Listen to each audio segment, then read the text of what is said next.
In the early 1990s, the first-person shooter genre was booming, and PC gamers were beginning to explore fast-paced 3D action from a first-person perspective. After Wolfenstein 3D set the standard for maze-like first-person shooter gameplay, and Doom refined it with faster combat and larger enemies, developers everywhere tried to put their own spin on the formula. Some focused on sci-fi, some on military themes, and a few attempted horror. Nightmare 3D, released in 1994 for Microsoft DOS, falls into that last category. It blends classic first-person shooter mechanics with supernatural horror, witches, stone gargoyles, and maze-like levels. While it never reached the popularity of its peers, it offers a fascinating glimpse into early attempts to make first-person shooter games more atmospheric and thematic. The premise is simple but effective. Your girlfriend has been kidnapped by an evil scientist and forced to participate in his twisted experiments. Your objective is to navigate a stronghold, survive a variety of supernatural threats, and rescue her. There are no long cutscenes or heavy narrative moments. The story is there to motivate the action. This minimalist storytelling approach was typical of DOS-era shooters, allowing the player to focus on exploration, combat, and puzzle-like navigation rather than plot. Despite its simplicity, the B-movie style premise gives the game charm and context, and it immediately sets the tone for the dark, occult-infused corridors you're about to traverse. Visually, the game uses a flat wall, right-angle layout with sprite-based enemies similar to Wolfenstein 3D. The enemy roster is supernatural in theme. Players face humanoid creatures, witches who attack from a distance, and stone gargoyles that create a gothic, occult atmosphere. Unlike later horror games, the humanoid enemies are straightforward rather than grotesque, making them recognizable without feeling over the top. The enemies are visually distinct enough to keep combat varied, and the supernatural designs reinforce the game's darker tone. The environments are primarily maze-based with corridors, square rooms, locked doors, and hidden switches. While textures change from stage to stage, the structural design remains largely grid-based, which can become repetitive, but also fits the puzzle-like challenge of exploration. Level design is both the game's strength and its potential weakness. Nightmare 3D relies heavily on maze structures. Players spend time searching for colored keys, backtracking through corridors, and locating the door that can finally be unlocked. This can create tension, particularly when witches or gargoyles appear in tight corridors and exploration is coupled with constant threats. However, it can also lead to frustration for players expecting more open or dynamic layouts. Compared to Doom, which introduced verticality, arenas, and strategic encounters, Nightmare 3D is rigid and old school, reflecting the early experimental phase of first-person shooter design. For enthusiasts of retro maze shooters, this is part of the appeal. For others, it may feel repetitive after extended play.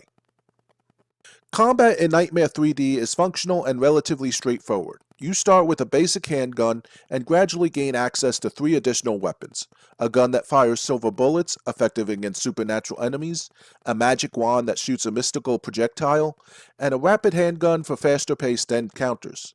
Each weapon has its purpose, and switching between them depending on the enemy type can help keep combat interesting. Humanoid enemies approach in predictable patterns. Witches attack from a distance, and gargoyles require more sustained focus to defeat. The AI is simple, but the combination of enemy variety and weapon choice allows for strategic decision-making, even if it is limited by the engine's early 90s design. Movement and shooting are responsive, making combat feel satisfying despite its simplicity. The AI is simple, but the combination of enemy variety and weapon choice allows for strategic decision-making, even if it is limited by the engine's early 90s design. Movement and shooting are responsive, making combat feel satisfying despite its simplicity. Sound design in Nightmare 3D is subtle but effective. Audio cues, eerie effects, and occasional unsettling tones add to the supernatural atmosphere of the game. While it doesn't reach the crafted horror pacing of later titles like Resident Evil, it helps reinforce tension and keeps the player on edge as they navigate the labyrinth levels. The combination of sound, enemy placement, and maze design works together to create a suspenseful experience appropriate for its era, even if the execution is minimalistic by modern standards. Historically, Nightmare 3D is an interesting footnote in early first-person shooter evolution. Released during a time of rapid innovation, it reflects experimentation with thematic variety beyond the typical military or sci-fi settings. Using a Wolfenstein-style engine, the game applies a supernatural occult-themed coat of paint, including witches, gargoyles, and humanoid foes. It didn't redefine the genre, but it illustrates developers' attempts to combine horror, exploration, and combat in an era where the first-person shooter was still finding its identity. It remains a snapshot of early 1990s gaming ambitions, demonstrating both the potential and limitations of DOS-era engines for thematic experimentation. So, is Nightmare 3D worth playing in 2026? For retro enthusiasts and DOS collectors, yes. It provides historical insight into early supernatural first-person shooter experiments and showcases unique enemy types, 4 distinct weapons, and maze-focused level design. For modern players seeking polished combat, refined pacing, or deep horror storytelling, it will likely feel dated and repetitive. The combat is straightforward, the maze-heavy design can be tedious, and the audio is minimalistic, but the game still offers a fascinating look at early attempts to blend horror with first-person shooter gameplay. In conclusion, Nightmare 3D is a competent early first-person shooter with a strong supernatural theme. While it doesn't compete with Doom in terms of combat sophistication or Wolfenstein 3D in popularity, it offers a unique experience with humanoid enemies, witches, and gargoyles paired with 4 weapons that reward strategic thinking.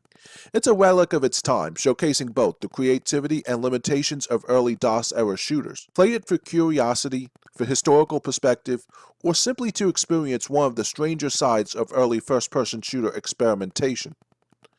If you like this video, be sure to give it a thumbs up, subscribe, and ring the notification bell so you don't miss any future uploads. And if you want to support the channel, check out my Patreon, where the latest exclusive is the rise and fall of the Sega Dreamcast. Thanks for watching, and as always, game on.